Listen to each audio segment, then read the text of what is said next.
Europe के सबसे बड़े जौहरी प्लांट पर हमले के बाद बैनुल-अक़वामी जौहरी तवानाई एजेंसी की एक टीम ने जाए वक़ुआ का दौरा किया है। टीम के मुताबिक टरबाइन इमारत मुतासिर ज़रूर हुई, अलबत्ता किसी फौरी ताबकारी ख़तरे का कोई सबूत नहीं मिला।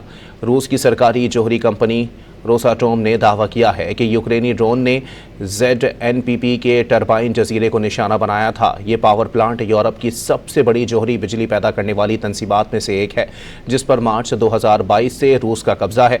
इस सिलसिले में बैनुल-अक़वामी जौहरी तवानाई एजेंसी के सरबरा राफेल ग्रोसी ने जौहरी तंसीबात पर हमले नाकाबिले कबूल करार दे दिए।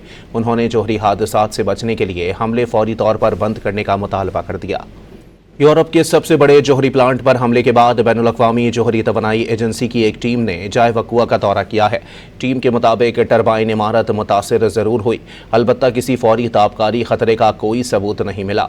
रूस की सरकारी जौहरी कंपनी रोसाटोम ने दावा किया है कि यूक्रेनी ड्रोन ने ZNPP के टरबाइन जजीरे को निशाना बनाया था। ये पावर प्लांट यूरोप की सबसे बड़ी जौहरी बिजली पैदा करने वाली तंसीबात में से एक है, जिस पर मार्च 2022 से रूस का कब्जा है।